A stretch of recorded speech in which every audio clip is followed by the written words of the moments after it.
Welcome to the Next Generation Dog Podcast, hosted by Melinda Benbow of Urban Uplander Pet Care and Bethany Carter of Sanguine Moon Kennels. Join Melinda and Bethany as they discuss dog breeds, sports, training, health, and much more with special guests. Tune in weekly for all things dedicated to dogs. Hello and welcome back to another episode of the Next Generation Dog Podcast. I'm your host, Melinda, with my other host, Bethany. What is up, Bethany? Hey, it's always a pleasure to be here, and we have so much to talk about, so much exciting things to talk about. I cannot wait for this episode. We do. We have been a little MIA, but we are in full swing of spring, summer sports season. So I think last time we talked, we had an awesome episode about barn hunt. We had an awesome 3-episode series about NAVHDA and NA test and how to prepare for that. And over this past month, we have been doing a lot of deep diving and actually getting to experience some of these things. So first thing first is back in what is that St. Patrick's Day weekend. Bethany and I, we traveled to Paducah, Kentucky for an NA test with our youngest dogs, and it turned into a little bit of a different trip. We ended up having a tag-along dog and some other fun celebrations that happened. But let's do a recap on this. I know we took like a whole month to get you guys understanding what the North American Versatile Hunting Dog Association is, what the natural ability test is. We had Kat on from Standing Stone Kennels to give us a good rundown. And so we got to participate. Bethany, how did you like that weekend?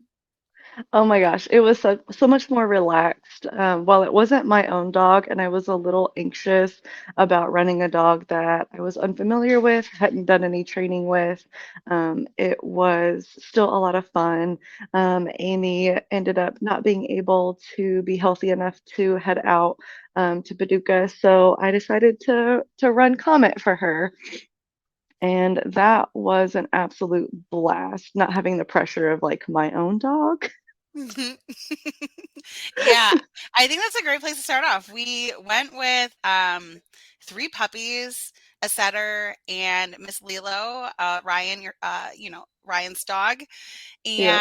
And you like how I fumbled that. And then all of a sudden we stopped at your breeder and breed mentor's home, and she wasn't able to come. So you decided to bring a whole nother dog with you. So we had a whole bunch of dogs in our hotel room. Actually, no, we left the puppies behind, didn't we? We left the puppies behind at Amy's, but you brought Mona. Mona. Yes, I she did. left Kiva and Boogie back in Evansville. We took Comet, Lilo, and Jasper for the Yes. dogs running. Yep. So those are the dogs we ran. You handled a dog, Ryan handled a dog, I handled a dog.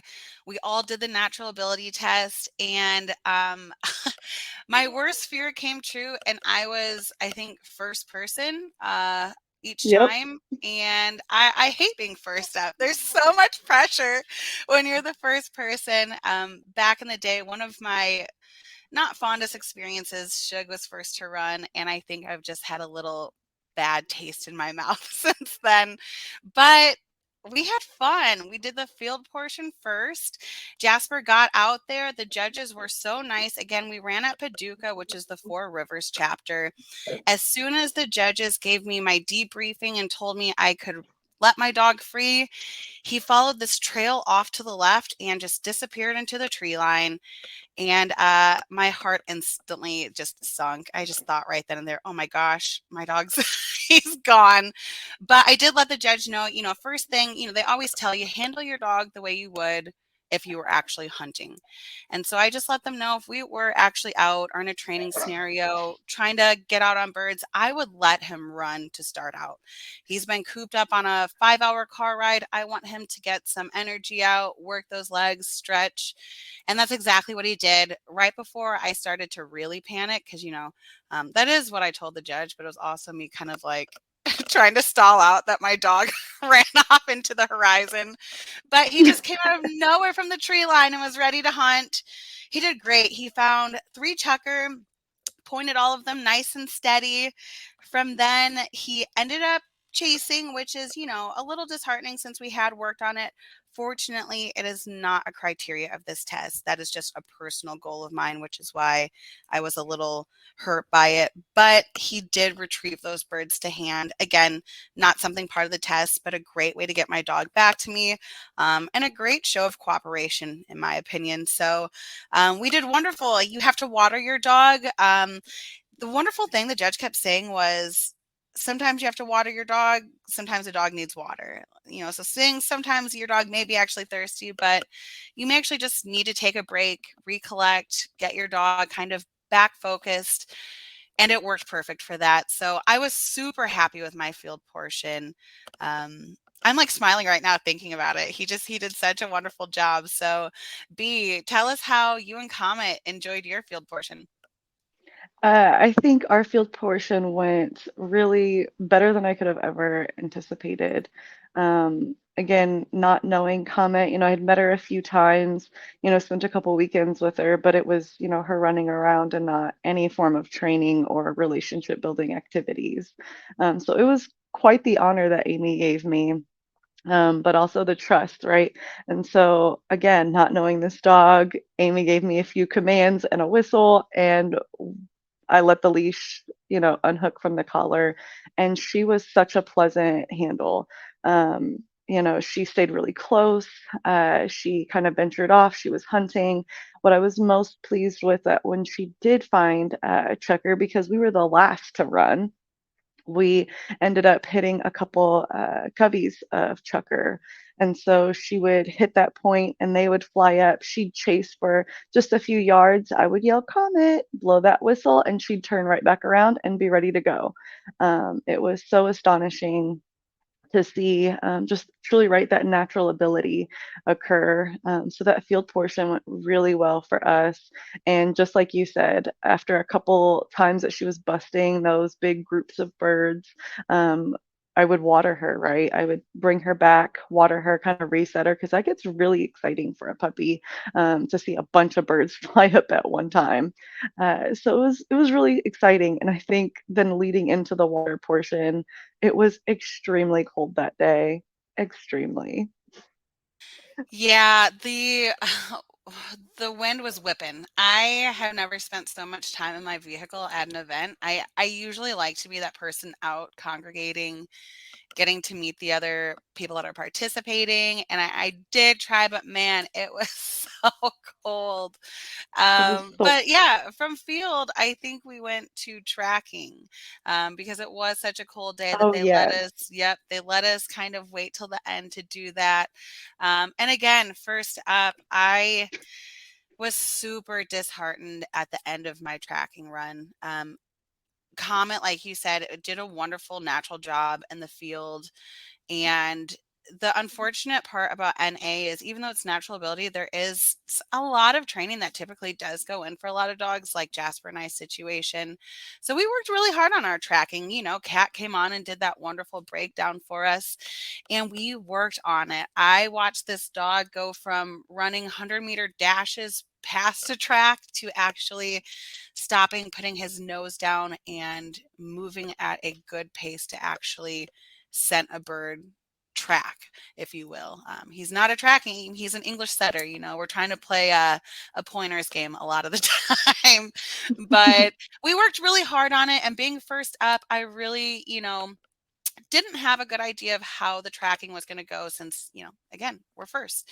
So we got out there, they ran my bird out. The blind wasn't quite set up yet, but we did a good job of making sure Jasper and I did not watch. We got out there, they told me the direction that the bird is. They gave me, again, they're really good about giving you the breakdown, how to get started, what they expect from you.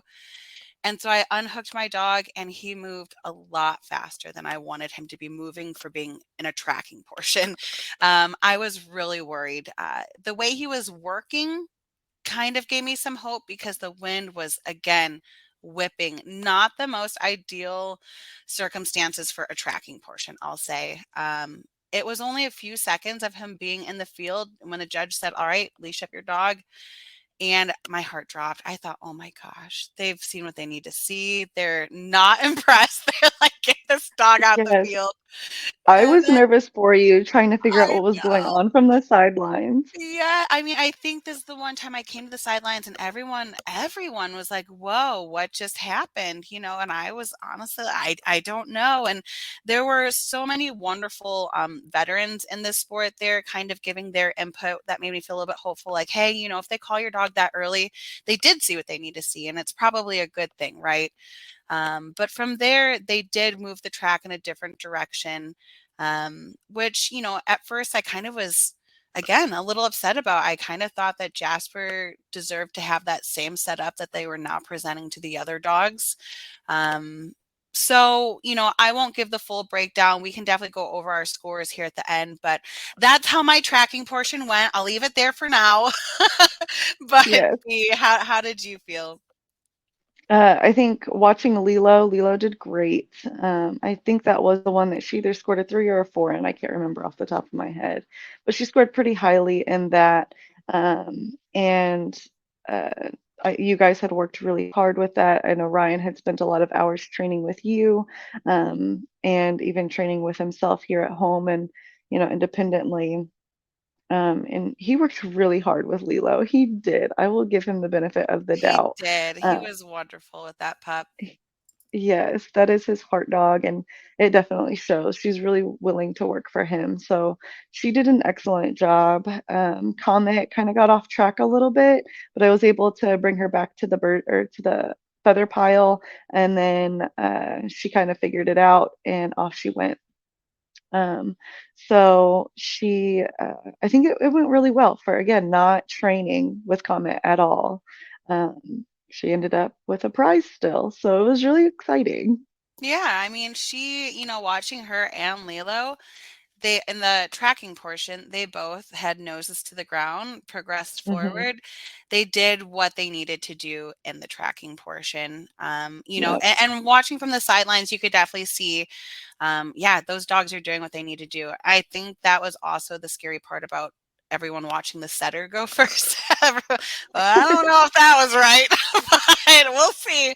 But we did go to water portion from then, which is the part I never worry about. Water is Jasper's jam. Again, for a setter, I wanted to make sure I had water dogs. I love water sports. I love being in the water, on the water. I want water dogs, which make you think I would just go ahead and buy a water dog. But my trainings worked very well. So we were up first, and cold water, he's been practicing a lot in cold water. We made sure of it because he has had a bit of an aversion to cold water in the past, with dock diving. And so we wanted to make sure that we didn't have that as an issue. As he pulled me screaming and barking to the water front, one of our other friends that we were testing with asked, have you worked on a heel yet? And I said, I mean, obviously not. I mean, I want him to love the water, right? In a puppy test, heel isn't part of the criteria. So I tend to train my dogs for what they need to know when they need to know it, especially so it doesn't diminish the excitement that they have around these activities. He's very excited about water. I don't want to harm that. So he drug me all the way up there and showed them. They said, you don't have to throw it out far. I don't know, if he'll go. I said, okay, don't worry, we got this. And we tossed out our couple bumpers, and he did his little lab leaps into the water, got his bumpers back, and definitely showed no hesitation. And, it's really nice to, when you come up to the sidelines and the club members are like, you should do a clinic here and, show us how to get excited about it. And that really made me feel good getting to show that my dog did do such a good job. So kudos to Yeah. Jasper. But yeah, Yeah. give us your breakdown, B. Yeah. So Ryan went after you guys shortly after, with Lilo, and cold water is not something that he has worked on since Ryan does not particularly like water. So it definitely showed. And she did not get in. She stuck one paw in, stuck it, pulled it right back out, and was done for the day. Um, So unfortunately, due to her not being willing to get into the water, she did not earn a prize that day. But they definitely worked really hard and they looked really well together. And I was really excited for Ryan getting back out and trying NAVHDA again since he had had some experiences that weren't his favorite. So I was excited that he tried it again. Yeah, Will he try it? Well, absolutely. I'm it's really about getting back in happy. the ring. He did. And because, we've already recapped our past experiences and, with this one, it was really nice to see him still excited at the end because I definitely have had tests where I haven't prized, and I think a lot of us have. And it says nothing about your dog. This is just a Yeah, snapshot in time of what your dog is capable of. And yeah, I yeah, think that we do know that Leela loves to swim. She's been a swimming he loves fool to swim. ever since. But it's and you and I have also got to do stuff with Leela, and we have seen her get in water, and it's just time, weather, place, circumstance, and then on top of that, being a puppy, you know, there's just going to be good days and there's going to be days that they don't perform the same, and those aren't necessarily bad days. It's just the progression of training, and it's not a linear thing, right? It's up and down and all around, and she may go through another period where she says, you know what, I don't feel like swimming, but Yeah, that's just training. She'll get back at it. absolutely. So how did Comet do? Comet did pretty well. Amy lives on property with water, so it wasn't completely unfamiliar to her, but I did have to get her quite excited to get in there. So luckily I wore my muck boots because it was definitely like I almost slipped in a few times, just trying to really get her excited with the bumper, throwing it out there, and she did eventually swim twice. So she did get a prize, which was really exciting. But like you said, getting dogs and these young puppies really excited about going into the water, especially these pretty much naked short hairs, were Yeah. not a fan of the cold water. And so I was really thrilled that Comet trusted me enough to know that I'd get her out, I'd dry her off, and we would be fine. But Absolutely. she did it for me. And so I was really excited with that. I was I very pleased with her work. think you made a really interesting point about trusting to dry her off, which is something that I don't think a lot of people would think about. You know what I mean? I oftentimes put my dogs away wet, right? I have setters, they have hair. I let that hair dry naturally sometimes. And now having a German short hair naked baby, it is mandatory that when that puppy comes out the water, she wants to be dried off immediately. She does Hmm. having time for that wind to hit her cold body, that air to hit her cold body is a little bit of how these aversions to water can set in, right? Sometimes we think, oh my gosh, why doesn't my dog like water? And it can be little things like that that make your dog not want to do it. I know how cold I get after this goes on because I don't get dried off. I have to run around to dry off. So I think that's a really awesome point you made.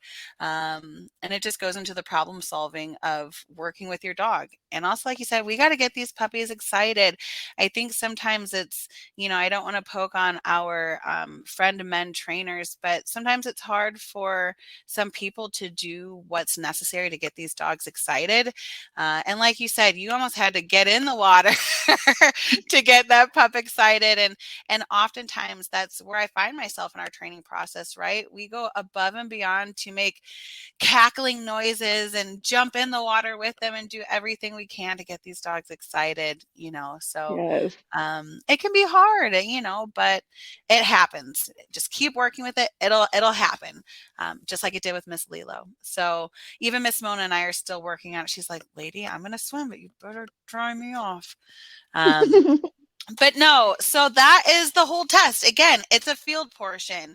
It's a tracking portion and it's a water portion. Everybody goes one at a time. So you're there all day with each other. And at the end of the day, you all sit down together as a club and you go over your prizes. We go over one at a time how each dog did, what their scores were, and yeah, it's read off in front of everyone, which I think is slightly intimidating, but also really nice, because again, everyone's there to like cheer for you and congratulate you. So let's go over our end of the day prizes, I guess. Um, so I ended up, mine's still sitting right here. I actually have what they mailed in. His plaque made it in today. I went ahead and I ordered the plaque. I'm going to start normalizing getting a plaque no matter what my dog prize is. I don't care if it's a prize 1, a prize 2, a prize 3. I prized, I'm putting it on the wall. It's a wonderful thing to have. So at the end, again, they read Jasper's scores off first. And when it came to his scores, he got a 4 for use of nose, a 3 for search, a 4 for water, 4 for pointing, 4 for tracking, 4 for desire, and 3 for cooperation. And 4s are your high score for each of these tests that they're being scored for. So at the end, we ended up with a total of 105 and got a prize 2. 105 is one of those scores where you can be a prize 1 or a prize 2, depends on the other things that the judges are kind of looking at with your dog. So we ended up with a prize 2. But one thing, when he said, I actually recorded my reaction for Instagram and TikTok of them reading my scores, because you don't get to record anything during the day. So I recorded them reading off my scores. And when he said tracking 4, I about crapped my pants. I was like, wait, what? Like, because again, being first and having my tracking situation set up so much different than everyone else's, I did not think that that's the score he was going to get. So our judges did such a wonderful job. They were so nice. One of them even had a setter, which I don't see a lot. But yeah, that's how Jasper's went. Do you want to go over Lilo and Comet? Do you have their scores, or do you remember? I do not have comment scores because they went to Amy, and I did not write them down, unfortunately. Um, and Lilo's, I know that she got that 0 in water, and then she got a 3 in something, and everything else was 4s, but I don't have that information readily available. It is posted online Yeah, I just for got really everyone to lucky with see. my sheet sitting right here on top of this stack of paperwork. Yeah, you did not prepare me that that's what we were doing today, so I I was really was like not reaching over to this prepared. pile, like, oh, I do have it. But no, again, what was Comet got a prize 3, right? Comet did get a prize 3, and she did really, really well. I think, if I can remember correctly, the cooperation scored actually pretty high. Um, and I think some of her lower scores in like the 3s were her tracking portion. And then the one that I think really got her into the prize 3 instead of a prize 2 was that water portion. And so I did stop and ask at the end of the test, Good. just for that elaboration on scoring for that, since she did get in the water, and we did not have to use a bird. Yeah. But they did explain that because we had to do so much enthusiasm, because we had to throw so many bumpers out to get her really excited to go out, that they Mhm. felt like that score was more appropriate to reflect her work that she did that day. And I thought that was fair because we did Yeah. get her really excited. But again, this is something that she had never done before. So for a puppy that had not really been formally trained on it, but just kind of had some shaping of behaviors, Yeah. um, But to very your mildly. credit, even if Amy had taught her all these things, the fact that you're the one handling her, she's working with a completely new person, and that work has to be generalized sometimes. I think you guys knocked it out the park. Yeah, we had a lot of fun, and I think Amy was pleased because she was coming of age where she wouldn't be eligible for another test. So we got a prize on her, and that was really important to Amy, and it was really important to me, and I think it also helped our trust and our bond continue to develop Yeah, and grow. absolutely. And Comet was such a sweet girl. We all stayed in the same hotel room, and I woke up in the morning with Comet, Lilo, and Mona in the bed, and it was like just GSP heaven. I loved it so much. And Comet and her little tail, her little pointer tail. She was a She very does. sweet dog. She was a great tag along for the trip. And yeah, I loved working with the Paducah, the Four Rivers chapter. They were a very kind, accommodating group. Everyone was very welcoming. They actually had T-shirts you could buy, which is a big thing for me. I know it sounds so silly, but I'm one of those people that when I travel, I want to like get apparel and like souvenirs that show that like I Yep. was there. So I'm really happy they had shirts for us to buy. I'll definitely go back there. It's a drive, but I'm excited to participate with them again It in the was so future. fun. It Yeah, it was. was a lot of fun. Yeah. And again, I super proud of all the dogs. We have more dogs to test here soon. We are all signed up and ready to go for the GSP puppies. I feel like it was just yesterday we made an episode about them being born, and now we have NA tests coming up for them. Yes, I think they'll be 8 months when they do their NA test, 9 months when they do their NA test. They're growing So so we'll fast. get some awesome information for that. I'm really excited as a breeder to get that data and keep that in a nice little file. I'm hoping this is my first registered litter with NAVHDA, and also potentially getting a breeder's award if the puppies do place in prizes. Yeah, So I'm really enthusiastic about getting these little puppies out there at really such a young age, and really showing the work that we've done. 50% is genetics, 50% is that training and what you do afterwards. So we'll see absolutely. how far they are carried away. Yeah, I mean, and already they're such naturals at everything. They show great tracking ability. They show great pointing ability. They're getting their feet wet. They're starting to really get excited about water. It is still so cold here in May in Indiana, but soon the water will warm up. We can get to some heated pools for dock diving that we have coming up, and do some try-its with the puppies so they can at least experience some warm water. And yeah, I guess that is our breakdown of our NA test with the Four Rivers chapter. Bethany, thank you so much for popping on. And again, if anyone is looking for more information about the natural ability test or the testing system of NAVHDA in general, definitely shoot us an email, check out our Instagram, all that good stuff. And we will see you all soon. See you later, guys. Have a wonderful time in your testings and all of your adventures. Thank you for listening to this episode of the Next Generation Dog Podcast. Weekly episodes are released on Fridays on Spotify and YouTube. Please follow the Next Gen Dog Pod on YouTube, Spotify, Instagram, and Facebook for even more content dedicated to all things dogs. Follow Urban Uplander Pet Care and Sanguine Moon Kennels on Instagram and Facebook.